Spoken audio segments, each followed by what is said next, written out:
All my life, I wanted to be pretty. The film opens with the narration of Tally giving a quick recap on how humans exhausted their natural resources until the globe collapsed. To prevent the world from deteriorating, a group of scientists generated a white orchid that became an efficient source of energy, which not only reversed the collateral damage, but also helped humanity take a giant leap into the future. However, human nature remained unchanged, which was the biggest threat to humankind itself. So a mandatory surgery, at the age of 16, has been invented to make everyone perfect enough to never create global conflicts that drive the planet to obsolete. Before the surgery, everyone is associated as uglies and is kept in a locked facility. Tally happens to be one of them uglies. Currently, Tally is contacted by her best friend, Paris, to the rooftop. Tally breaks out of the window and climbs the facility all the way up to the roof. Their conversation reveals that Paris is turning 16 tomorrow and is finally getting his surgery to step out in the new world, whereas Tally still has 3 months left. At the graduation ceremony, Tally reminds Paris to meet her under the bridge 1 month later to update on the outer world. She anticipates the day she will get to see Paris again and reminisces about old times, from becoming best friends to getting the same scars on their palms to solidify their friendship. She keeps texting Paris, but he never responds. 1 month later, she sneaks out of the facility to meet Paris under the bridge, but Paris doesn't show up. In order to investigate what's wrong, Tally climbs the bridge and finds a piggy mask, which turns her into one of the pretties and makes everything look much more sparkly and magical. She locates Paris at a fancy party, now unrecognizable with his new looks. He remembers Tally, but the change in his demeanor becomes unsettling for her. She also finds his palm scar gone, which is a deal breaker to her. Soon, the wardens announce of an intrusion in the party, so she runs away and finds herself a bungee jacket to jump off the tall building and escape. When she gets back to the bridge, the wardens catch her in their flying ship, but an ugly from her facility saves her by offering a ride on her hover skateboard, during which they successfully dodge the wardens. Tally takes the girl to the kitchen and steals food using the glitch she has found in her ring. They sit on the rooftop, where the girl introduces herself as Shay. The two become friends when they find out they're birthday twins. The next day, Shay makes Tally skip classes to give her lessons on flying the board. Days later, Tally lends a book from some rebels, which is written on a land called the Smoke. A day before their birthday, Shay reveals she doesn't want to get the surgery and would rather go to the Smoke, where looks don't matter. Tally believes that the Smoke is a fantasy, but Shay proves her wrong by taking her out in the wild, from where they make a long journey to the ruined land. She takes her on top of a destroyed building and lights fire to signal a man named David, who comes to take her to the Smoke. She wants Tally to come along, but Tally is fixated on becoming beautiful and wanting to be seen. Despite their differences, Shay hands her directions to the Smoke in riddles and makes her promise not to tell anyone about this. Tally returns to the dorms, where she participates in the graduation on her birthday. When her batch is taken for the surgery, she doesn't get one. Instead, she's flown straight to Dr. Cable, a bittersweet, evil monster. She sweet-talks her way into making Tally spill Shay's whereabouts, but Tally stands by her promise and doesn't reveal anything, which lands her back to the dorms. That night, Paris surprisingly shows outside her room's window and convinces her to help Cable find Shay by making her believe that Shay may actually be in danger. The next day, Tally visits Cable, who confides in her about a weapon that David and his people are creating to destroy their city, just to gain Tally's trust. When she agrees to help find Shay, Cable gives her a beacon in the shape of a necklace, so she can signal them her location once she finds Shay. Up next, Tally embarks on a journey out in the wild all by herself, using Shay's riddles. She stops by a white orchid field and rests for a while. Back in the dystopia, Paris is seen visiting Cable, revealing that he was sent by her to convince Tally. Upon her asking, Paris reveals that all the old feelings are flushing back after seeing Tally, so Cable sells her another procedure of suppressing those feelings through another procedure, as if it's some flaw. Tally wakes up to her field caught on fire, but is rescued by David, who uses his detector to find a tracker under her board. He immediately throws it away and scans her entire body.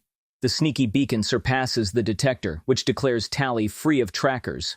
While he directs her up ahead, Cable finds out about the tracker and sends 2 wardens to the location their tracker last showed, knowing that Tally has been approached by the people. David takes Tally to the outpost to get vaccinated first.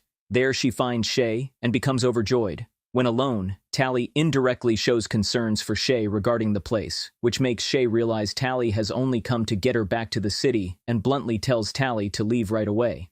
Tally admits she's come here to get her, but begs for a chance to stay with her and monitor if the place is what Shay claims to be. The next morning, everyone from the outpost gathers up to fire up another orchid field before heading to the smoke. Tally stops them, thinking they're destroying the humans' power source. But David breaks the bad news about how these orchids suck the nutrients dry from the soil and leave the land unfertilized. To further prove to her, they bring her on their chopper while torching up the field, and she gets to see the damaged land herself. A team member, Croy, spots movements of 2 scouts in the field on his scanner and alerts David and everyone in the helicopter. Shay falls off the helicopter, so Tally throws down the luggage rope and goes down in the smoke to rescue her. She drags the unconscious Shay to the rope and tugs it to let David know she's found Shay. He instructs the pilot to fly high, which saves the girls from getting captured by a scout. They head back to the post, where Croy aggressively blames Tally for bringing scouts with her, but David defends her after she selflessly rescued Shay. After staying the night, the team blindfolds Tally and takes her to the smoke, seeing which her jaws drop. She describes it as a place where everyone is living with free will, something she didn't know up until now. After exploring alone, she joins Shay, who makes her work with David on railway tracks that they're recycling to make pots and cutlery. The following night, David delivers a mind-opening speech after dinner that night, convincing Tally that the city does nothing but make them insecure. As days pass, David grows closer to Tally and takes her to practice crossbow. There, he notices blisters on her hands after the journey she made to find Shay, so he brings her back to his place and gives her his gloves. Simultaneously, an injured girl is brought to David, who reports another intrusion from the scouts and suspects Tally once again. Later, Shay joins Tally for chores and finds David's gloves with her. Upon finding out he's handed them to her, she realizes David likes her, so she asks Tally to make up her mind on whether or not she wants to be in the smoke. When Tally becomes comfortable around David, she tries to ask him about the weapon he's been building to destroy the city, according to many sources from her dorm. He immediately takes her to his parents' house, revealing he's born in the smoke and has never been to the city before. He makes his parents reveal the bitter truth to her, despite the fact she just got here. The mother, Maddie, reveals that she and her husband found out Cable was performing surgeries to deprive people of feelings and free will. When she found out about their digging, she outcasted them. Luckily, the parents integrated them in the right circle, got cured, and ran far away from the city to start a better life. In addition to all that, they reveal that they've been working on a cure for 20 years that is missing a synthetic compound called the nanosynth, which is only available in the city. Tally has trouble wrapping her head around the ugly truth, so she walks out and throws her necklace in the fire. When joined by David, she tries to tell him the truth, but he trusts her blindly and shifts the conversation to giving her the free will to choose whatever she wants to do next. They end up making out, not knowing the necklace has sent Cable a signal before getting destroyed. When they wake up the next morning, Cable has already intruded with multiple scout ships hovering over the smoke. The scouts dodge the traps and round up everyone present there. Tally and David hide and keep watch, up until Tally spots Paris and the scouts, wringing David's father's neck and killing him. David runs to his father while Tally runs to Cable. When she demands an explanation for betraying her and harming the smoke, David and Shay become disgusted to find out she was working with Cable, so she runs away. Maddie secretly puts her cure in David's pouch and tells him to run. Cable has the smoke destroyed, imprisons everyone, and flees. Left behind, Tally finds David in the cave and comes clean to him. She apologizes many times and requests that he follows her to the city, which he knows nothing about, to rescue his people. He takes her word and wanders with her. She returns to her facility and asks the rebels to create diversion far away from Cable's building.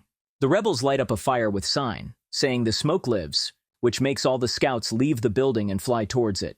David and Tally infiltrate the building on their boards and successfully rescue everyone except Shay, who's been taken away for her surgery. Croy is mad at her, but she comes up with a plan to rescue her. However, she meets the unexpected when she finds Shay all dolled up standing in front of her with no feelings and a burst of positive energy. Cable and Paris show up and herd David, Tally, and Maddie to the surgery panels. While Cable blabs about free will as a factor leading to the world's destruction, Croy flies near the window in his chopper and sets everything on fire, eventually freeing David and Tally. Before running away, Maddie steals the nanosynth. On the roof, Paris stops them, but Tally cries in front of him and tries to jog his memories. Just when it's about to work, David remembers he's his father's killer and picks a fight with him, during which Paris falls off the building and dies. Everyone returns to the ruined city, where Maddie announces the completion of her cure, but doesn't agree to cure Shay until she gives her consent. Tally jumps in volunteers to become the test subject for her cure. She asks them to wait for her signal and surrenders when Cable shows up. The film ends with the completion of Tally's surgery and her being granted a new home. I'm sure you liked the story recap. Please don't forget to like and subscribe to our channel. Thank you for watching.